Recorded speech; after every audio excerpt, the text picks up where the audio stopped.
وہ کس قسم کا انسان تھا؟ ایکلی عام قسم کی زندگی نہیں گزارتا تھا جس میں کہ کام، آرام اور خوشی شامل ہو۔ وہ کھیل کے لیے کوئی وقت نہیں نکالتا تھا جیسے کہ اکثر لوگ کرتے ہیں۔ وہ مخصوص مسئلہ جس پر کہ اس وقت کام کر رہا ہوتا تھا، ایسا لگتا تھا کہ اس کے ذہن پر مکمل طور پر وہ ہی چھایا ہوا ہے۔ وہ اسے صرف تھوڑی سی دیر کے لیے بھول پاتا تھا۔ اس کے تمام دوستوں کو بھی انہی چیزوں سے دلچسپی تھی جن سے کہ اسے تھی۔ ان کی باتیں عجائب گھروں سے، شکار سے اور فطری طریق سے متعلق ہوا کرتی تھی۔ وہ اور اس کی بیوی عجائب گھر کے قریب چند سادہ سے مگر پرفضا کمروں میں رہا کرتے تھے۔ دوسرے کھوج لگانے والوں کی طرح اس کو کبھی اپنی مہمات کے لیے رقم ان لوگوں سے تحفے تحائف کی شکل میں قبول کرنی پڑتی تھی جنہیں کہ اس کام سے دلچسپی تھی۔ عام طور پر عجائب گھروں کے پاس اتنی رقم نہیں ہوتی ہے کہ وہ کسی کھوج لگانے والے کو اپنی مہم پر روانہ کر سکے اور وہاں جا کر وہ اپنے کام کے علاوہ اور کچھ نہ کریں۔ چھوٹے چھوٹے سفروں کے لیے تو یہ بات بھی ہو سکتی ہے، مگر بڑے سفروں کے لیے ایسا ممکن نہیں ہے۔ کھوج لگانے والے اپنی ضرورت کی رقم خود ہی حاصل کرنی پڑتی ہے۔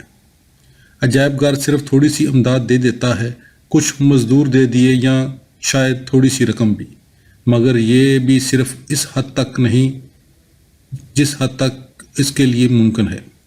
مہم کے سلسلے میں رقم فراہم کرنے کے علاوہ اور جتنی بھی بڑی سے بڑی صعوبتیں ہوتی ہیں وہ مہم جو کے نزدیک خالصتاً لطف کا باعث ہوتی ہیں، اور اسی بنا پر مہم کا سر انجام دینا ممکن بھی ہو جاتا ہے۔ چنانچہ دوسرے کھوج لگانے والوں کی طرح ایکلی کو بھی بہت سے کام کرنا پڑے۔ مثلاً اسے رات کے کھانے کی ایسی دعوتوں میں شریک ہونا پڑا جس میں شرکت کرنا وہ نہیں چاہتا تھا، اور اجنبیوں کے درمیان دلچسپی کا مرکز بننا پڑا۔ اپنے سفروں کے لیے رقم حاصل کرنی پڑی۔ ایکلی کے ملاقات بہت سے لوگوں سے تھی، ان میں بہت سے لوگ عالمی شہرت کے مالک بھی تھے۔ چھوٹا آدمی ہو یا کوئی اہم ہستی ہو، وہ سب سے ایک ہی انداز میں ملتا تھا، مٹی کے دبے لگے ہوئے، کام کرنے کے کپڑے پہنے ہوئے، کھلی ہوئی قمیض، کوٹ ندارت اور ہمیشہ سگریٹ پیتے ہوئے۔ جب کارل کسی مسئلہ کے سلسلے میں مصروف ہوتا تھا تو اس کا دماغ روزمرہ کی دنیا سے بہت دور ہوتا تھا، مگر وہ ہمیشہ دوسروں کے ساتھ مہربانی سے پیش آتا تھا اور نرم مزاجی اس سے کبھی بھی رخصت نہیں ہوتی تھی، جس نے کہ لوگوں کو اس کا شیدائی بنا دیا تھا۔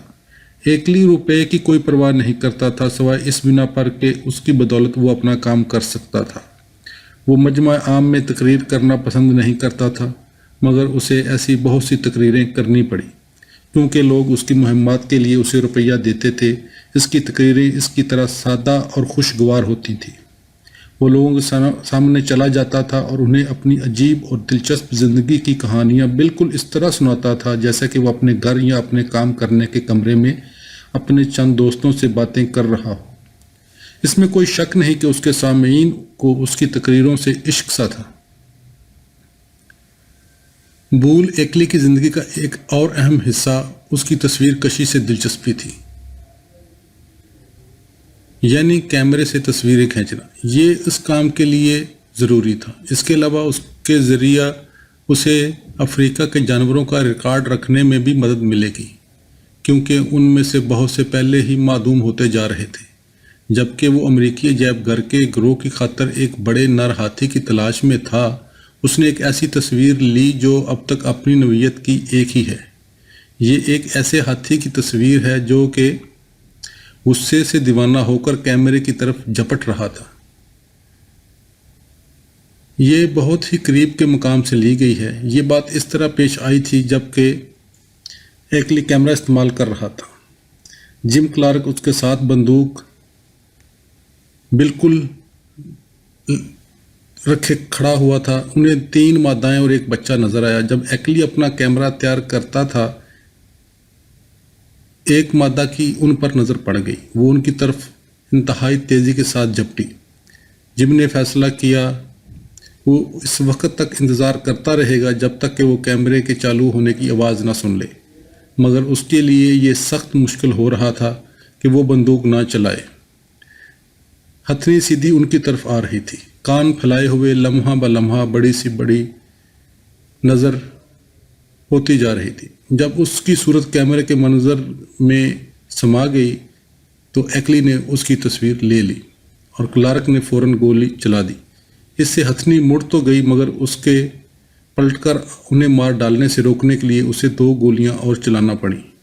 ایکلی تصویر لینے میں اس قدر مصروف تھا اس نے یہ تک محسوس نہ کیا کہ وہ کسی مصیبت میں پھنسے ہوئے ہیں۔ شیر ببر کا شکار۔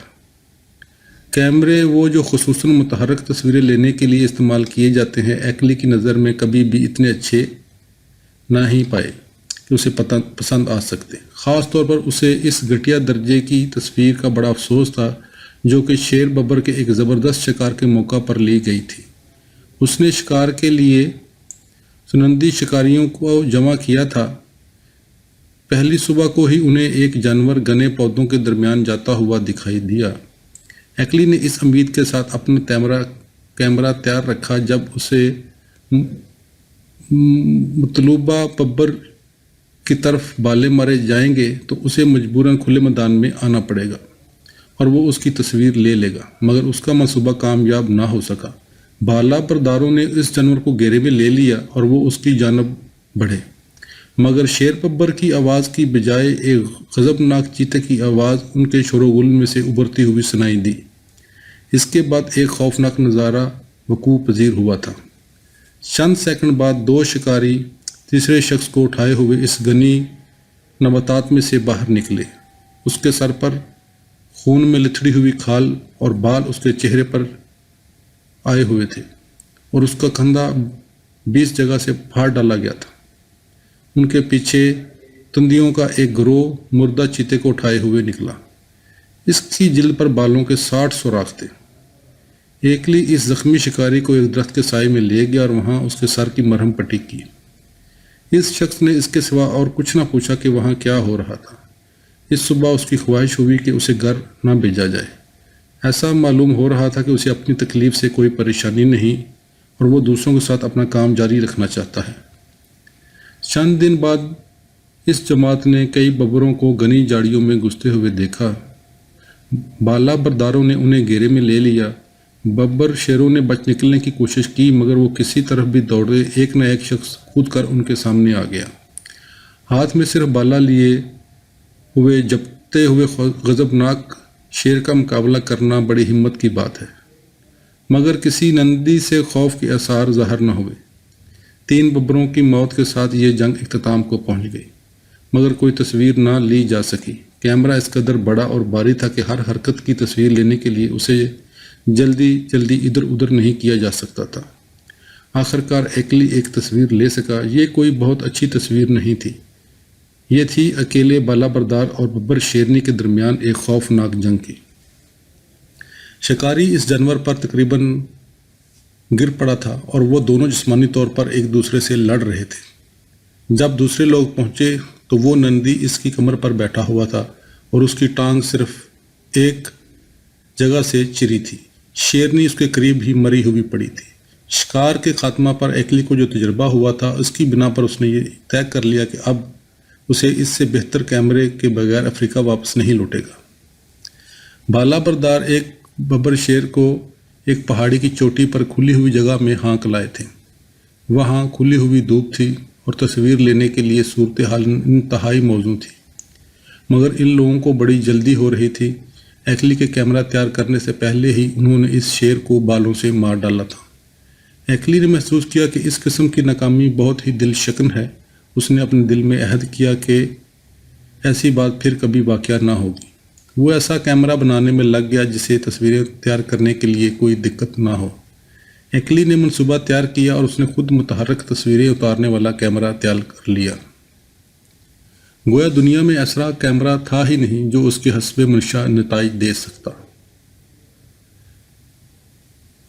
امریکہ پہنچنے سے پہلے ہی اس کا منصوبہ اس کے ذہن میں بالکل واضح صورت اختیار کر چکا تھا۔ دوسرے تمام کیمرے مربع ہوتے تھے، اس کا کیمرہ گول ہوگا۔ اس طرح وزن میں کچھ کمی ہو جائے گی۔ کیمرہ ایسا ہونا چاہیے کہ اسے اوپر نیچے اور ایک جانب سے دوسری جانب کیا جا سکے اور آسانی کے ساتھ کسی بھی سمت میں اس کا رخ موڑا جا سکے۔ جس قدر بھی زیادہ سے زیادہ روشنی ممکن ہو اس کی کھلی ہوئی جگہ میں داخل ہو سکے، کیونکہ جنگل میں تصویریں لینے کے لیے یہ چیز سب سے زیادہ ضروری ہے۔ یہ ایسا ہونا چاہیے کہ بہت دور کی چیزوں کی تصویر لینے کے لیے اسے بہت ہی جلد تیار کیا جا سکے۔ اس کے اہم ترین مطالبات یہی تھے۔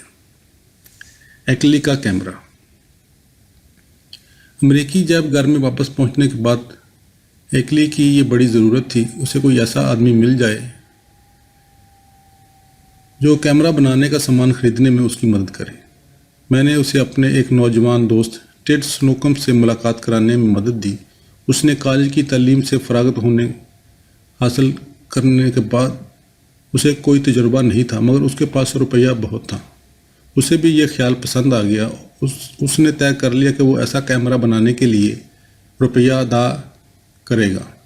میں نے اس سے کہا تھا کہ ایکلی کے ساتھ کام کر کے اسے بڑا قیمتی تجربہ حاصل ہوگا۔ اسے یہ ضرور سمجھ لینا چاہیے کہ ایکلی اسی وقت دم لے گا جب کہ وہ ایک کامل کیمرہ تیار کر لے۔ ایکلی کو جیب گھر کے قریب ایک کافی بڑا کمرہ کار مل گیا۔ اس میں مشینیں لائی گئی۔ اس نے جمی کلارک سے کہا کہ وہ بھی اس کے ساتھ کام کرے۔ انہوں نے اسے کیمرہ بنانے کا منصوبہ تیار کیا جو فروخت ہونے والے تمام کیمروں سے بہتر ہوگا۔ اس کی تیاری کے دوران ہی ایکلی کے ذہن میں بہت سی ایسی تدبیریں آئیں جن کی مدد سے یہ اور بھی بہترین بن سکتا تھا۔ اس نے تیاری کا کام فوراً بند کر دیا۔ اس نے اس سے بالکل مختلف اور بہتر مشین بنانے کا منصوبہ تیار کیا اور اسے بنانے کا کام بھی شروع کر دیا، مگر اس کے ذہن میں ایسی مشین کے خیالات آنے لگے جو اس سے بھی بہتر ہوگی۔ چنانچہ تیاری کا کام اس دوسری مرتبہ بھی بند کر دیا گیا۔ یہ سلسلہ مہینوں جاری رہا۔ کمال حاصل کرنے سے عشق ہونے کی بنا پر وہ ایسا کیمرہ فروخت کرنے کے لیے تیار نہیں تھا جو مکمل طور پر اسے پسند نہ آیا ہو۔ ٹیڈ سلوکم مصیبت میں پھنس گیا تھا۔ وہ کام کے لیے ہزاروں ڈالر دے چکا تھا اور نتیجہ یہ نکلا تھا کہ یہ سب پانی میں بہہ گئے تھے۔ اسے کیمرہ کی قدر و قیمت پر پھر بھی اعتماد تھا اور پھر وہ ایکلی کو بھی بہت پسند کرتا تھا، مگر اسے روپیہ کی ادائیگی روکنی پڑ گئی۔